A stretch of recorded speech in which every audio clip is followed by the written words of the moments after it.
Wednesday, December the 18th, 2024. And let us gather together and experience the goodness of God. I'm Pastor Trey Comstock. We will begin with our scripture of the week, Luke chapter 3, verses 7 through 18, and a piece by me entitled, Have We Had Enough Yet?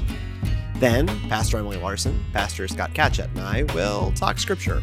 And more specifically, we'll talk about social justice, we'll talk about living your redeemed life, we'll talk a weird about Las Vegas, and whatever on earth is going wrong in my home studio.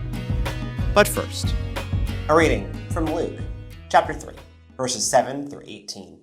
John said to the crowds that came out to be baptized by him, You brood of vipers, who warned you to flee from the wrath to come? Bear fruits worthy of repentance. Do not begin to say to yourselves, We have Abraham as our ancestor, for I tell you, God is able from these stones to raise up children to Abraham. Even now the axe is lying at the root of the trees. Every tree, therefore, that does not bear good fruit is cut down and thrown into the fire. And the crowds asked him, What then should we do? In reply, he said to them, Whoever has 2 coats must share with anyone who has none, and whoever has food must do likewise. Even tax collectors came to be baptized, and they asked him, Teacher, what should we do? He said to them, Collect no more than the amount prescribed to you. Soldiers asked him, And we, what should we do? He said to them, Do not extort money from anyone by threats or false accusations, and be satisfied with your wages. As the people were filled with expectation, and all were questioning in their hearts concerning John, whether he might be the Messiah, John answered all of them by saying, I baptize you with water, but one who is more powerful than I is coming. I am not worthy to untie the thong of his sandal. He will baptize you with the Holy Spirit and fire. His winnowing fork is in his hand, to clear his threshing floor and to gather the wheat into his granary, but the chaff will be burned with unquenchable fire. So, with many other exhortations, he proclaimed the good news to the people. In challenging the crowd to live a redeemed life, John the Baptist lays out a fairly straightforward economic ethic. If you have more than enough, share the rest. Derive what you need from your business and nothing more. The crowd asks, what can they do to bear the fruits of repentance? And John hits back directly with, live more simply, care for others, and don't rip people off. In a world where almost no one had much, and all but the absolute richest lived in ways that appear simple and Spartan to our modern Western eyes, folks probably innately understood what this meant. The vast majority of people only had 1 coat at a time, so given that you only needed 1, you had an extra, you gave it away.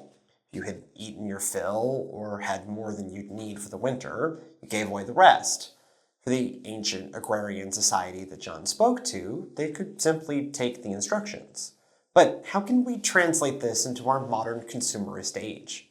What on earth does enough mean in 2024? Does it mean having enough to survive? Does it mean having the same as the people around you? Does it mean avoiding conspicuous consumption? Or do we live far further from John's standard? The motorcycle taxi bounces along the unpaved dirt track. Although this journey via Boda Boda has not resulted in me falling off the bike at the bottom of a gully, I'm still not accustomed to this means of transit. 3 adults simultaneously riding a Chinese-made dirt bike across undulating stretches of countryside takes some getting used to.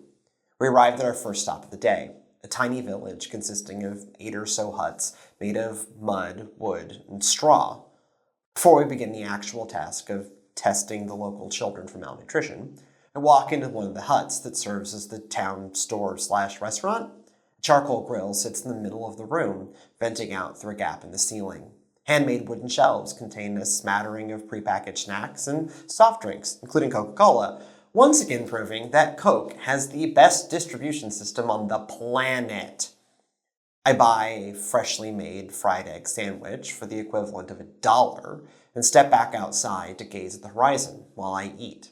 I see short, scrubby trees dotting the red-brown soil and the occasional dust cloud kicked up by a passing Boda Boda. No electrical poles, roads, structures, just trees, soil, dust.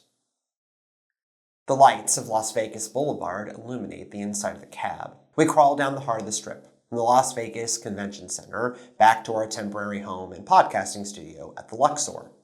Giant casinos flank us on both sides, each built to an astounding scale with recreations of Venetian canals, the Eiffel Tower, the Roman Forum, and the Egyptian pyramid in which we reside. To call these megastructures casinos at this point doesn't do them justice. They all do have hyper-oxygenated gambling halls, but they contain villas, restaurants by brand-name chefs, entire shopping malls, world-class performance venues, boxing rings, golf courses, accommodations for thousands of guests, convention halls, and thrill rides.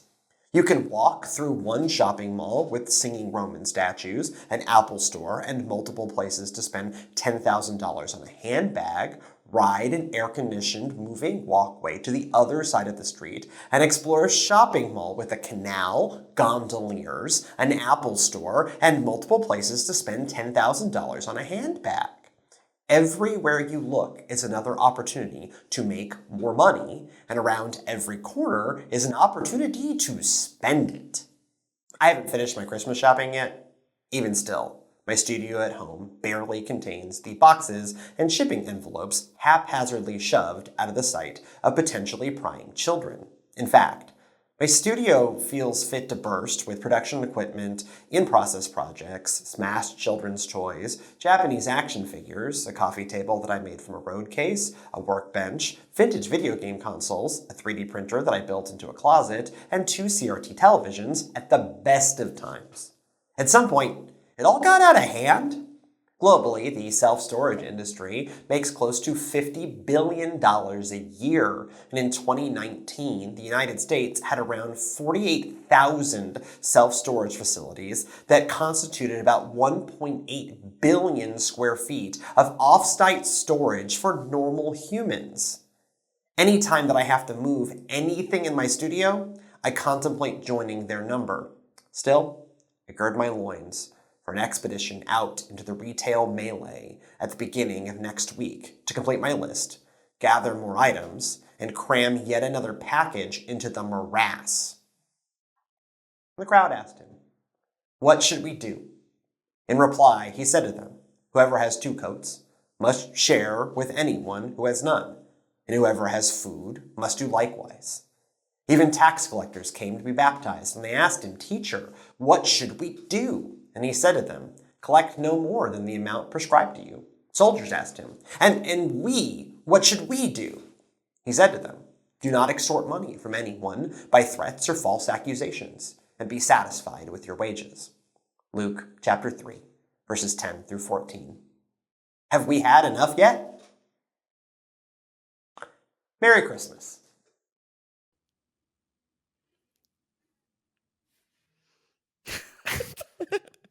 The start of your recordings are always going to be interesting. Oh yeah, no, it's you gotta in the words of Ryan Davis, you just gotta let it breathe, right?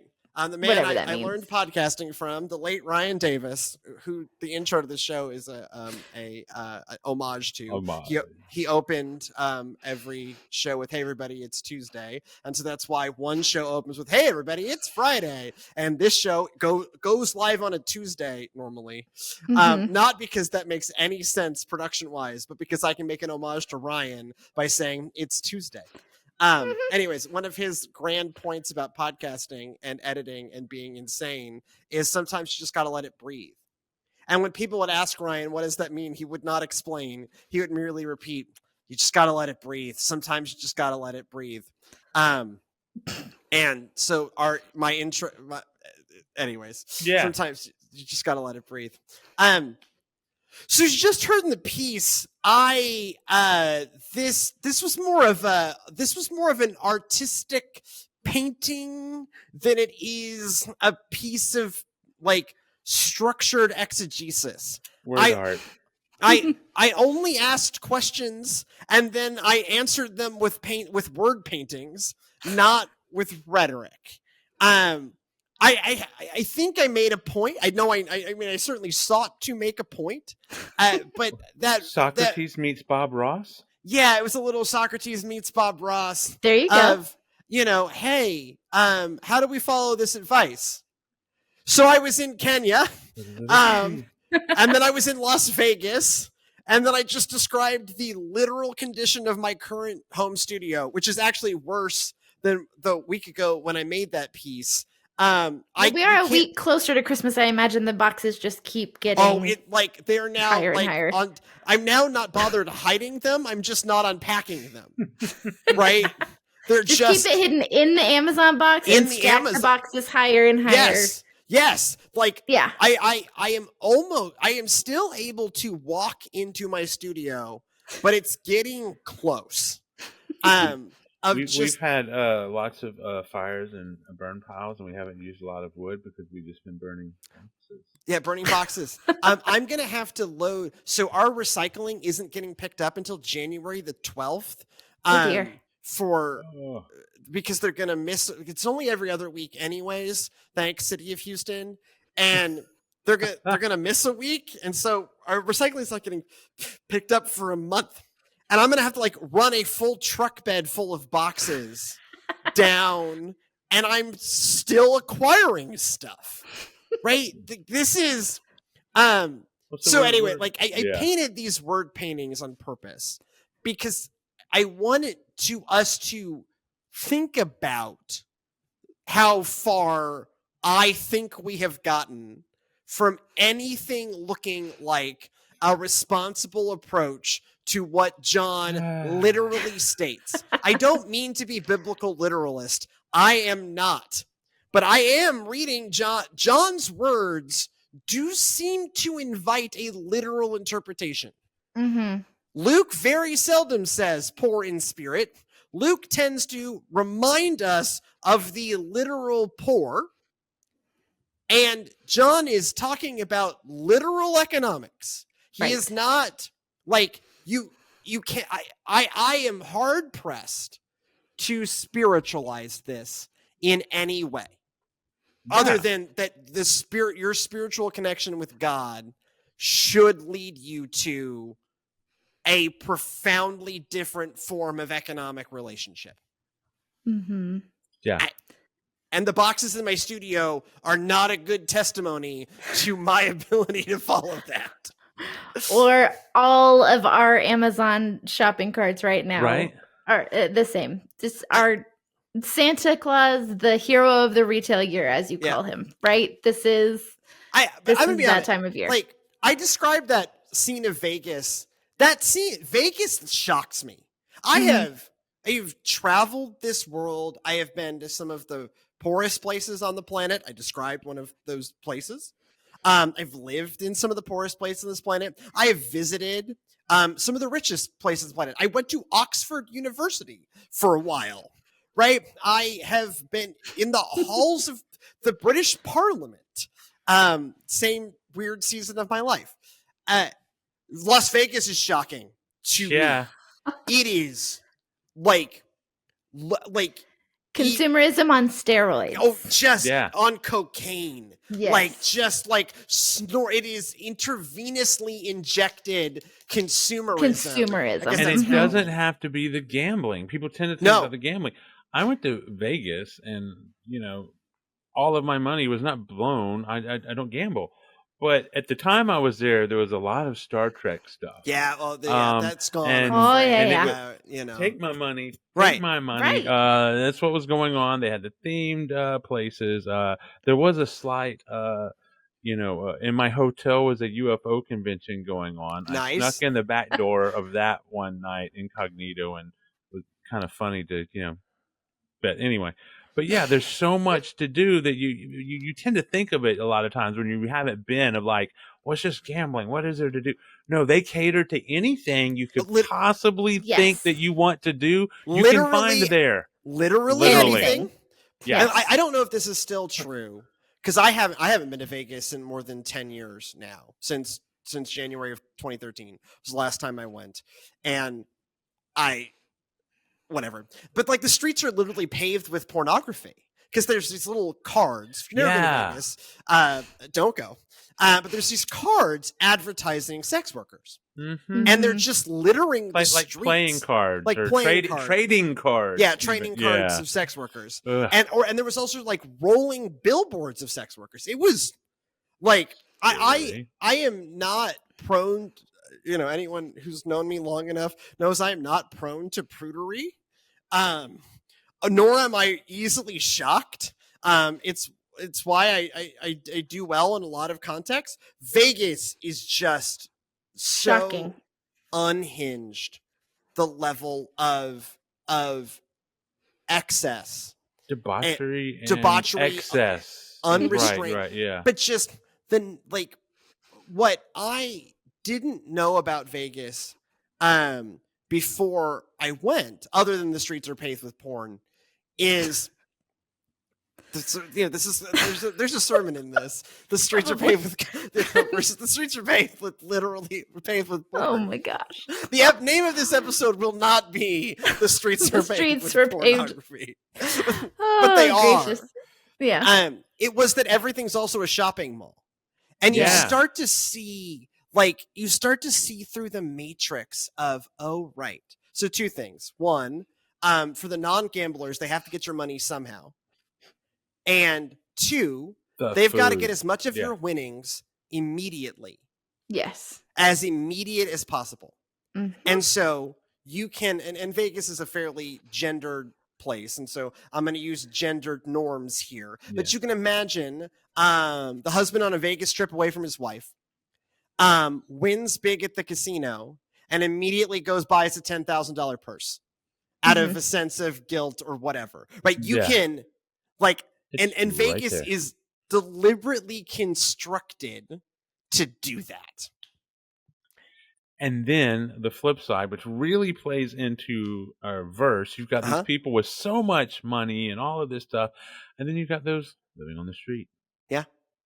Yeah. And what's interesting, and one of the things I hit on this that he's pointing out is that, one, we cut ourselves too much slack if we try to look at this as only being historical with the whole play at the, Sons of Abraham and all of that, but also just, he's talking to the rich, and no, he hits this of like, if you're even just comfortable. Right. And can meet the basic needs of someone. Yeah, it opens with two shirts. Then you've got one that you can share, and that's like a normal. And I hit this in the piece, like that's a normal person. A normal person had one set of clothes, and so if you happen to be like just slightly above normal, he gets to people of more economic means. But the first thing is he starts with normal people. This is not like economic instructions merely for the edge cases, in the way that something like when we talked about the rich young ruler, right? That's really about the edge cases, or the widow's mite, an edge case in another direction, right? What does faithfulness look like when you are just abjectly broke? This is, are you what we in America, this does not exist in this time, but what we in America would call middle class, right? Are you just like a normal person? And a normal person could conceive of owning 2 coats. A normal person could conceive of having enough food to eat. We're not talking about palaces and villas and armies and emperors. We're just talking about enough. Enough, right? Enough. Yeah. Like, do you, in our, like, to translate this to our own economic terms, right? Like, do you have a roof, or modern day Texas, right? Like, do you have a roof over your head and a car that gets you where you need to go? Right? This is, do you have enough gas? Buy gas for somebody else.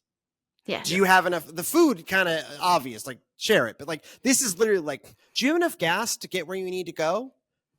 Share buy someone else a tank of gas. Like, it's that level of like, economic, your like faith, your desire for redemption, God's redemption moving in you, for even the most normal person, should utterly transform your economic relationship with other people.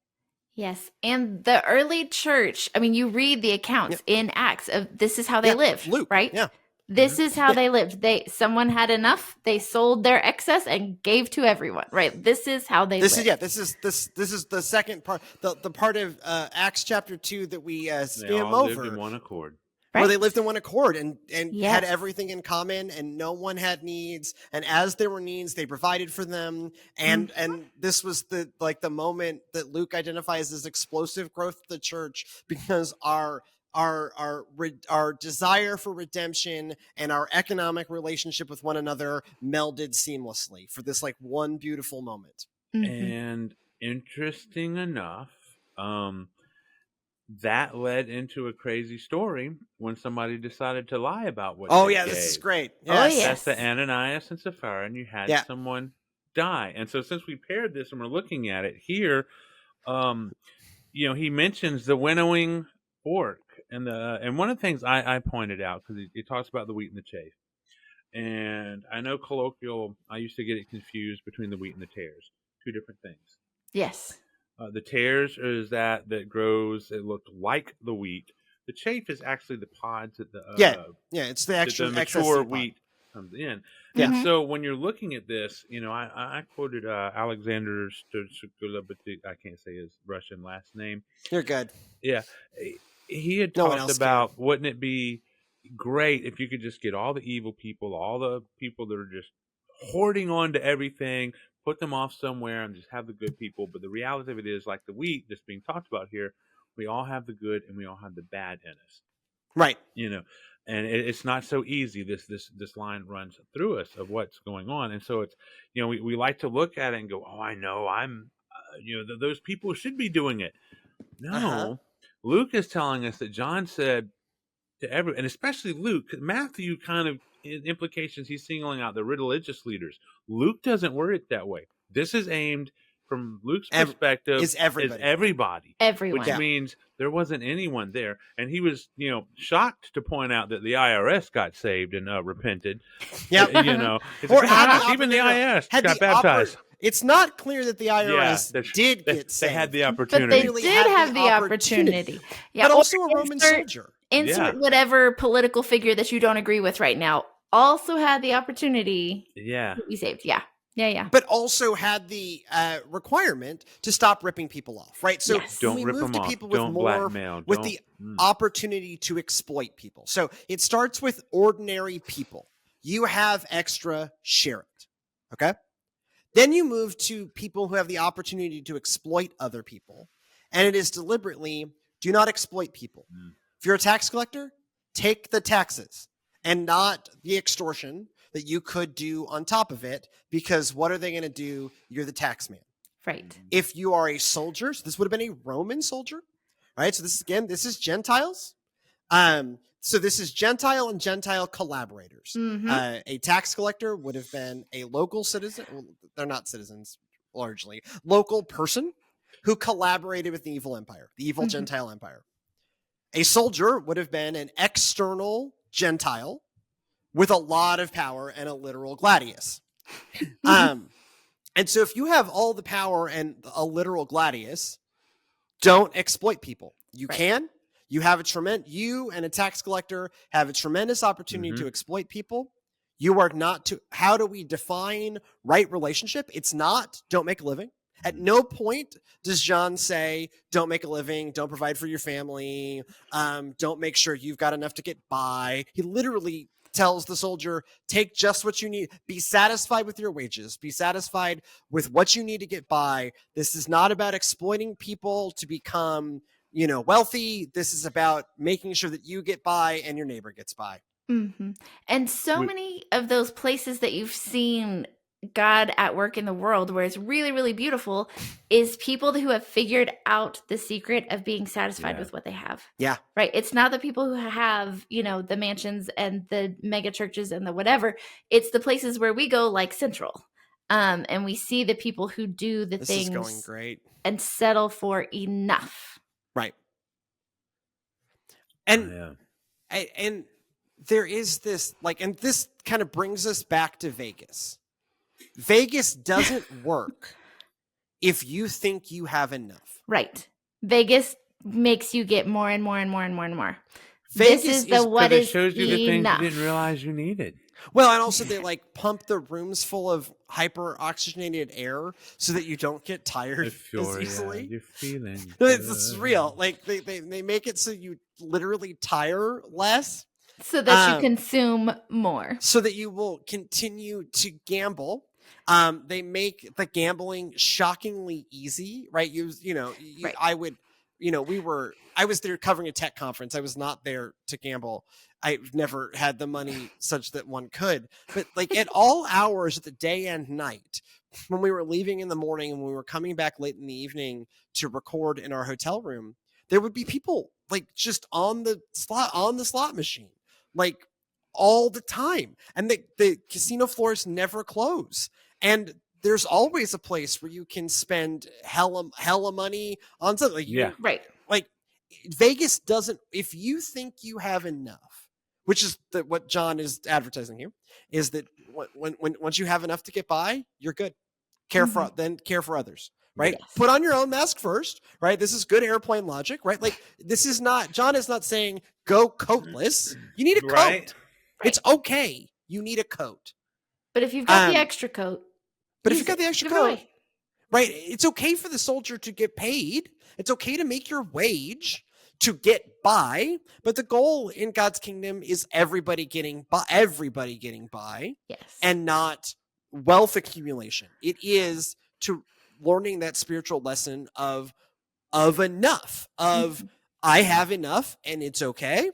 And I can now, because I have enough, I can make sure that other people have enough. Mm-hmm. And I like that there's no hint of, well, it's the poor's fault that they're poor. Right. None of that. Nor is it, well, it's the wealthiest's responsibility. Nope. It's like, no, it's everybody. Our responsibility. Everybody. And that's what this kingdom that we're supposed to expect is going to be like. And we're supposed to be working toward it being that way here and now. And yes. I know on mine, I just ended my sermon with, if that's not where your heart has been and how you've been doing, what are you going to do to change that? Well, and what I have found interesting in my travels, and this has come up before. This came up in our episode about 75% of a can of beer. What I have often seen is that the people who have the least have the easiest time sharing what they have. Yes. Right? Yes. That particularly in and I saw this most starkly in Bañado Sur in Paraguay, where no one had very much, but when tragedy hit and no help was coming from outside, they cobbled it together, they shared what they had, and they made sure that everyone had enough. And that was literally, if you had 2 coats, give away a coat. If you have enough plastic sheeting for your roof, give your extra plastic sheeting so that we can rebuild somebody else's roof. If you've got an extra half a chicken, let's chuck it in the pot. And if you've got an extra half, you have some rice. Okay, now we're making dinner for the community. And that happened very organically. Like, it wasn't even there. There was an amazing priest, Baye Oliva, like this amazing priest who could have been out in the street saying, "You must give," and he wasn't. He was just part of organizing relief efforts, and everyone was just, yeah, okay, look, we got to do this. My neighbor, my cousin, my best friend, this man's grandmother, is homeless. We just must help, and it was just all very organic. No top down, nothing. Literally, the government of Paraguay does not recognize the existence of Bañado Sur, and so there was no help coming from outside, and they just took care of each other. And it was just this, to my jaded, having experienced Las Vegas Western eyes, it was actually the same year I went to Paraguay later the same year I went to Vegas. Like, this is all 2013. I was. That's 2 interestingly juxtaposed trips. Yeah. No kidding. Yeah, within 6 months of each other. But I was shocked in a positive way of like, oh, right, okay, of course, this is, and then this was really like one of those like light bulb theological moments of so there's this concept in liberation theology, which can bleeds over into communism and socialism, and I understand makes people feel itchy, gets murky, gets itchy. I know. But the core concept of liberation theology is that God has a preferential option for the poor. Mm-hmm. That is to say that those who need more get more attention from God. Not because God innately loves people more than others, but God cares more for people who are left without options to care for themselves. Mm-hmm. And what I watched unfold in Asunción, Paraguay, convinced me of God's preferential option for the poor. And this John the Baptist, Luke 3 is one of those texts you can look at and go, yes, God, and even if you don't want to go full liberationist on me, and I understand it, we're Americans and we hate communism, just innately. Because communism only works if everybody's Gandhi and Jesus, right? And we killed them. We have the cider source that was said by Caitlin Booker in my sophomore year of high school, and she said it flippantly and off the cup. And it, again, I know, we're Americans. We hate communism. Stay focused. Just a red herring. Communism was a red herring. Just a red herring. It's my preferred ending of that film. Spoilers for Clue. For Clue, one of another great achievement of American cinema. Absolutely beautiful film. But this is talking about that God. Even if you are not willing to go full, God has a preferential option for the poor. I do. You don't have to go with me all the way on that.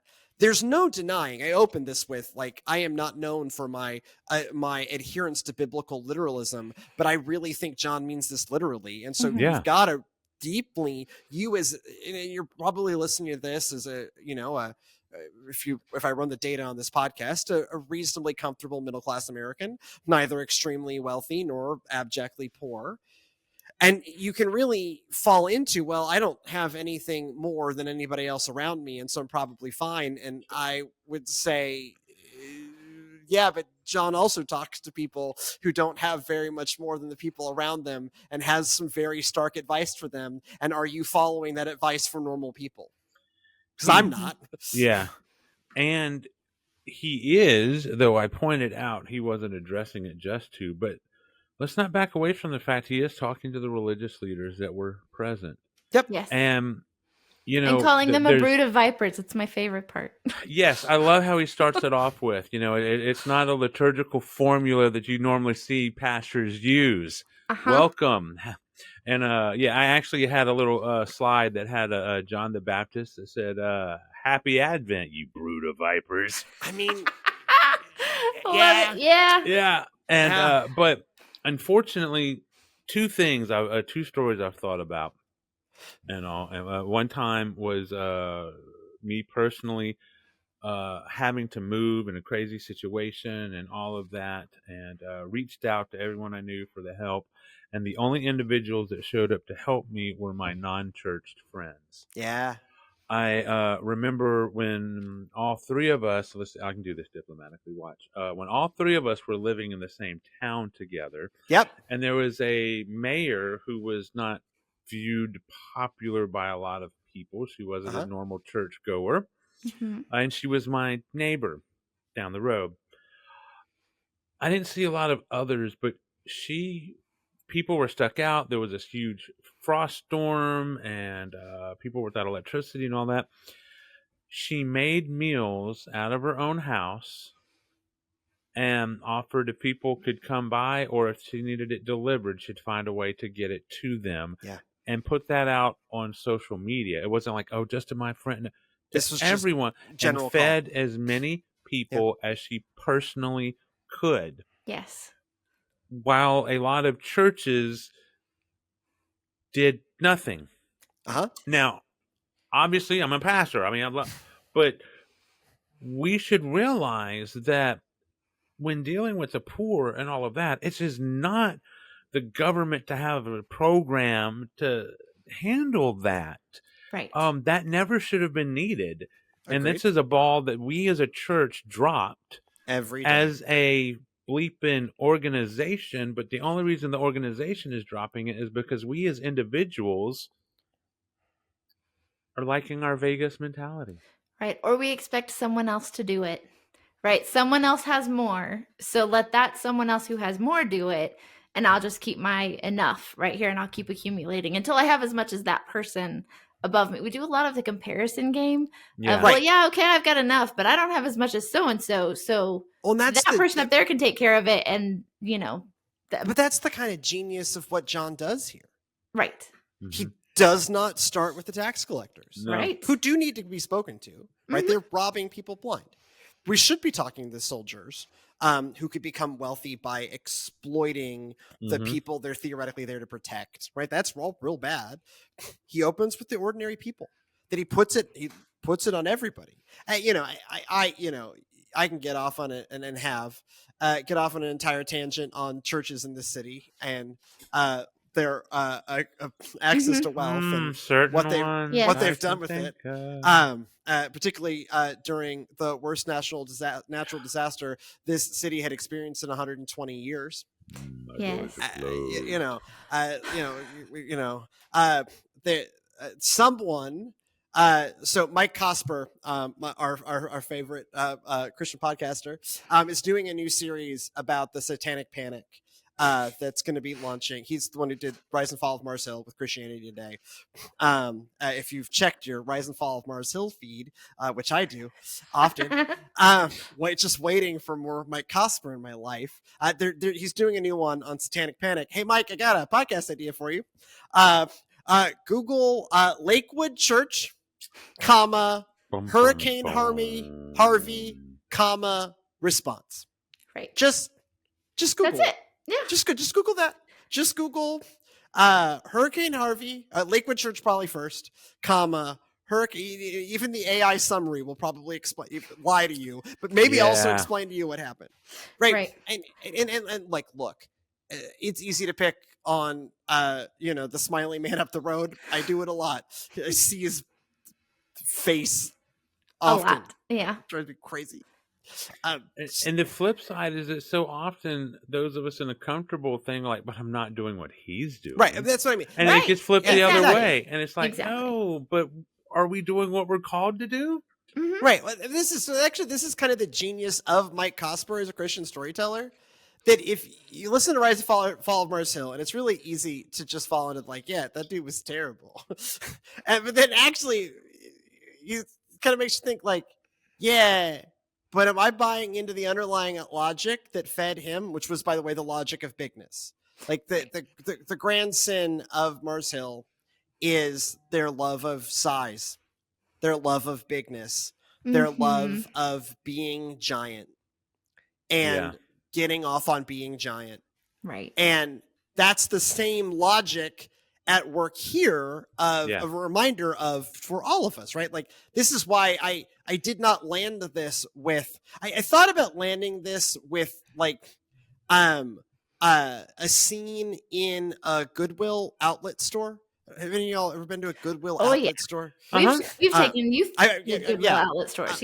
So there's like a normal thrift store, and then there's a Goodwill outlet store where just like stuff comes out in giant bins, rolly bins, and you buy it by the pound.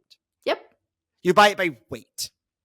And it's just this like, I go in there and it's just this utterly like shows the like utter waste of modern consumer capitalism. It's the Grinch. It's, the avarice. the noise. Right. Right. So much of that, everything's been dump it to crumpet, right? It's our version of that in real life. So I could have done that. And instead I chose to make it my own studio full of junk. Right? Because I was not going to let myself out of this. Yeah. Right. I was not like, I could have just left. I had enough words to my word count. If I padded it out, I have like an arbitrary word count, which I know none of you care about, but really I do. And I'm never going to write one that's less than 750 words. No, I have no editor. I'm the editor. right? Like self-imposed word count. I have a self-imposed word count because on my first day here, I said, yeah, I'll put out one of at least 750 words. I committed myself to that 2.5 years ago, and I've never missed.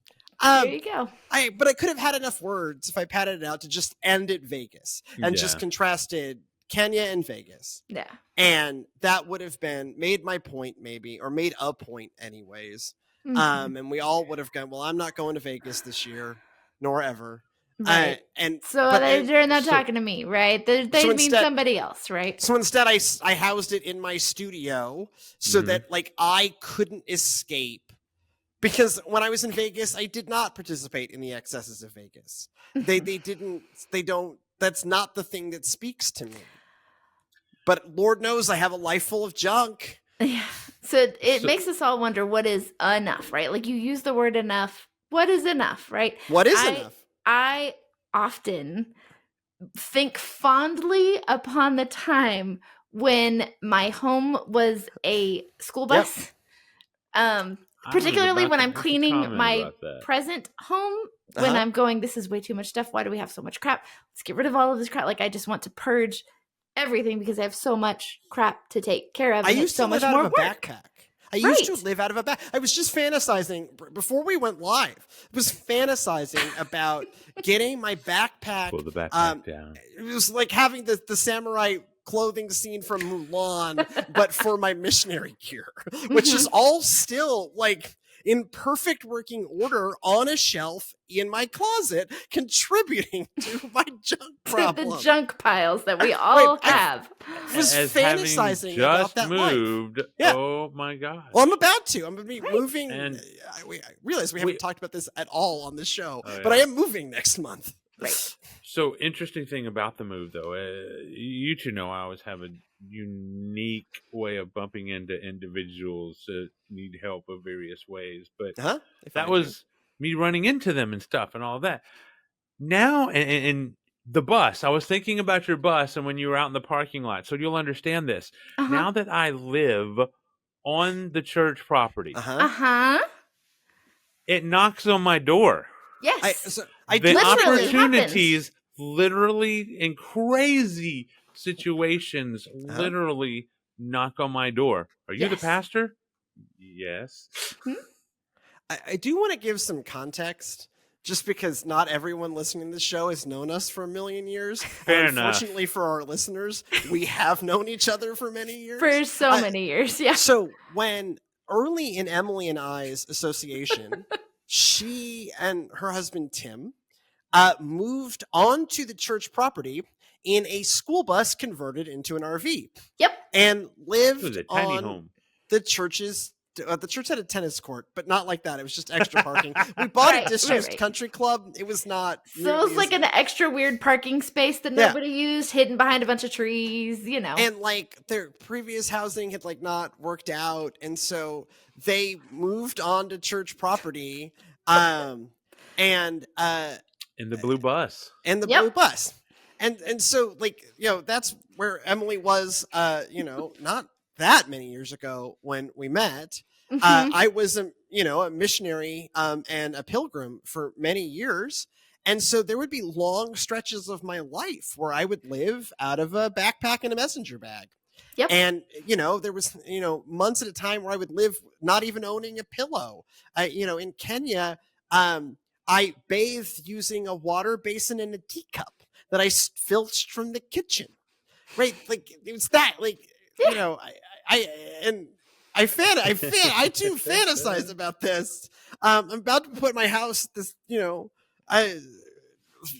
fairly decent middle class home that I live in. I'm about to put it in boxes again for the 10th time in my marriage, and schlep it this time only 15 miles up the road, but schlep it again, and I start to fantasize about. It was so much easier when I didn't have so much crap. Exactly. I'm looking at my laundry pile and I'm thinking of the 6 people's worth of laundry that I have to do right now going, when did we get so many clothes? Like, why do I need this many coats, right? I have more than one coat. I need to go give them all away. Why are there currently 4 CRT televisions in my studio? Why? It's not even like you can make an argument that I have 2 large production monitors for when I'm making this show from home. Right. And it was a product of COVID. And you can make an argument that like maybe that's okay because that is like the tools of my job. Mm-hmm. But like no one needs 4 CRT televisions. No. They are breeding in my studio, I think. Why do I need 6 typewriters? Why do you need a typewriter? Yes, so you're not using a typewriter anymore. There is a typewriter in the background of my shot here.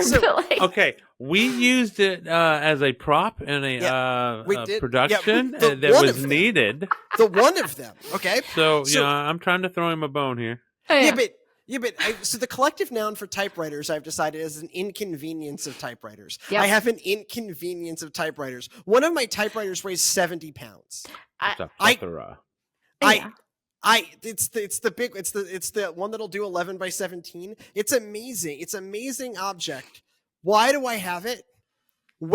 I'm moving into a smaller office. Where am I going to put it? Oh, you're going into a smaller office. Oh, my office is about to be 1/3 the size of my current. For those of you at home who I've don't seen know his office and know his collectibles, so yeah. There's a lot of collectibles. I haven't announced this at all, and I probably should at some point.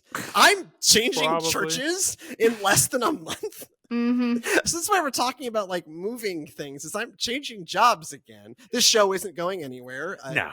That's the beauty of Divine Provisions Co. It's portable. We made it portable. We're actually going to buy out the Servants of Christ, buy the studio out from them, and take it with us onto the new place. But I'm about to move into an office about 1/3 the size of my current office, which I don't need that much workspace. I need typewriter space. You have to find storage for your typewriters. No, Make a museum area and have that's my whole life. Scott, I live in a museum. Of course, y'all, museum of your life. If you're watching, you're laughing about, oh my gosh, he collects typewriters. Yes. And a million other video game consoles, vintage things. And elaborate Lego sets of 2,000 pieces and greater. And I haven't shared with you. We totally did the Lego Advent calendar for the boys this year. We did that a couple of years ago. They're so much fun. I also have started collecting the video game consoles coming in their original boxes. And so now in my living room is an entire display of many things in cardboard from the 70s, 80s, and 90s, which then increases their size, right? Because the nice... used to be the thing about video game consoles that was great is they're kind of small as compared to CRT televisions, which are not small, and typewriters, which are not small. Or light. Or light. Yeah. But now they're in their original boxes, and so now they've found a way to become big. Of course they have. This is hard. The scripture, my point, which is the point? Is the point? Everybody, right? I'm just we are laughing at my particular problem because it is comical and it's really becoming a problem. Because also I moved in this house. So my old house, the whole studio used to live in my house because I had this sprawling 3,000 square foot parsonage, which is awesome. And most of my time living there were only 3 to 3.5 of us living there. And so I had a 600 square foot studio that was huge. And it's now a yoga studio. It's huge. It's now a yoga studio. It's huge. It was ludicrous. It was great. Mm-hmm. We used it well. It was way better than the first studio we had where Scott and I were uncomfortably close. Y'all see me move around a lot. I couldn't. back then, my ADHD things was very because when I would cross and uncross my legs, I literally rubbed his leg. Right? Yeah. And we've both been on weight loss journeys since the time. Oh, yeah. And so there was. I don't want to be crude, and I'm as guilty of this as you. There was more of both of us then than there is now. And so you can imagine, you want to imagine two men in an IKEA love seat? I don't either. But that was about the space, the dimensions. And it was not great. And then we fit a producer and Brandy in there, and it got bad. Wow. Real close. Real close quarters, yeah. And so we sprawled out to this 600 square foot studio that is now a yoga studio because that house is absurd and badly laid out. It's a nice house. It's just badly laid out. And my stuff kind of grew to fill the space. It happens quickly. And then that happened quickly. And then I have this giant office here at Servants of Christ. And so some of that stuff could spill over there. But now the amount of stuff has only grown, and now it's starting to evolve an increasingly absurd number of CRT televisions. There are 4 in the studio and 5 in total, ranging in size from small to a RCA Victor from the 40s. It's bad. It's bad. And I, at this point, don't know what to do. Because stuff just grows. If you find someone that needs to see on TV. Right, yeah, exactly. Right, we can hook you up. Or some old typewriters. We got those too. Yeah, if y'all are needing typewriters. If you need typewriters. Looking for a Commodore 128 whole system. I know where one of those is. Yeah, and an Atari ST and a Genesis Tower of Power. It's a lot. It's a lot. It's a lot. It's an impressive collection, actually. But yes, it's been well tended over 20 years. But much like Wonka's factory, nothing ever goes out, right? And that is nothing ever goes in. This is just nothing ever goes out. Nothing ever leaves the collection. And this is the problem. Like even museums sell things sometimes. Mm-hmm. Or rotate their collections out to somebody else, right? They get it out of their house. Yeah. Uh-huh. Yeah, no. I am slowly turning into the Smithsonian Warehouse from Raiders of the Lost Ark. This is one of those things. So I am not a huge fan of Elf on the Shelf. I disdain Elf on the Shelf. But one of the things that I see parents do with Elf on the Shelf, I do they'll put a laundry basket out that's hey, send your old toys back to the North Pole to be fixed. And so they make the kids put a bunch of their stuff to get rid of, to make room for more toys, right? But it's at least something's going out before some new stuff comes in. So let me tell you what happened to me. And let me tell you a story about the brave little toaster, and we're going to end on this. The worst thing one of the worst things that happened to me as a child was giving the concept that my things had souls. Oh no. Right? This is and Toy Story is funny. The Brave Little Toaster is not funny. No, it's tragic. It's tragic. Yeah. And so the problem, this is what set the tone. That, and I get it from my mother, but I don't get to blame her on this. No, there's plenty of things she does that I don't do. But the problem is the Brave Little Toaster convinced me that my toys had souls. And I'm not an idiot. I know that's not true, literally. But do I know that that's not true? I don't know that I don't know that that's not true. And so, I develop a relationship with these objets, with these typewriters. And I'm a very good dwarf. I know their names. I know their stories. I remember where I bought them. I know who made them, right? I can go, the problem is, I can go through that studio and I can tell you its name, its maker, this is Torbjorn, my desk chair, great among desk chairs, made by Son of Armoire.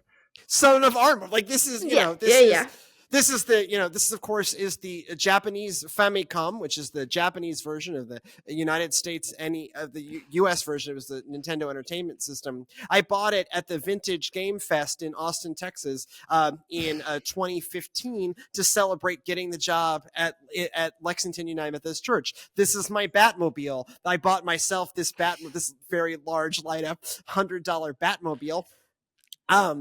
That stays permanently lit up anytime. It's rigged on an internet switch. It's great. I bought that as to celebrate my commissioning. Like, I can do this for all of them, and it's a problem. And anyways, if you two share, we can do this. We could go for this all night. All of us have those stories. Right. And then we're just, this whole piece has been about pointing the finger at me so that maybe you'll point the finger at yourself. Yeah. And it's not just him. It's not. It's everybody. I lean back and look up at my collection of Star Wars stuff. Books. We call them a book dragon, not a bookworm, because we don't just read them; we hoard them. Yeah. I have there's a games journalist I follow who does not call himself a collector because a collector implies a plan. He calls himself an accumulator. An accumulator. Because there's no plan. I like that. Yes. Another games journalist I follow who is a guy named Vinny Caravella. Mad respect for Papa Vinny. He is also a collector. And like his deal with his wife is the same deal I have with my wife, but it's all falling apart. Not with my wife, but within me. We're only going to collect discrete things. But the problem is when you say I'm going to collect game consoles, we've been making a lot of them since the 70s. Mm-hmm. And now they come in they're boxes. Not discrete. No, and there's a lot of different versions of them. It's just the other problem I've got into. So like you can't just have like an Xbox 360. There were like 5 of those. I have 4 of them. And there's another thing to drop. What's your favorite gaming console? I'd actually be curious to hear what some of y'all say about that down there. Because I guarantee you, let's see if anybody out there has one that Trey doesn't yet. Right, which is the one that you don't have. There are. I can name them. I can tell you what I'm on the lookout for. Oh my goodness! Right now, the other problem is I've started to exceed my ability to pay. The actual thing that will save me for myself is the fact that I'm perpetually kind of broke. This does periodically save me for myself because I will look at something and I will go, yes, my children should probably eat, which is the sign that maybe there's hope for me. And maybe there's hope for you too. Email us, thegoodnessofgodpod@gmail.com. This episode is absurd. The goodness of God. Podcasting at 11 o'clock at night is the worst and absurd. best thing. It's absurd. This is so dumb. thegoodnessofgodpod@gmail.com. Help us. We need your help. We need your help. We desperately need your help. We desperately need your help. Call now. Right. Like, comment, subscribe. Leave us 5-star reviews on Apple Podcasts. Share something you find meaningful. We're on many things: Instagram, Facebook, YouTube, Blue Sky at Divine Provisions Co. On TikTok, Divine Provisions and the letter C. By the way, there's an audio. If you're a video version, there's an audio version of this show in your podcatcher of choice. Just search The Goodness of God and look for the one with the way better logo. You'll know what I mean when you get there. And go in peace to love and serve the Lord. And we will see you next time where I will own even more things. I'm about to go throw out half my stuff now. Right. But you're not going to. Nope.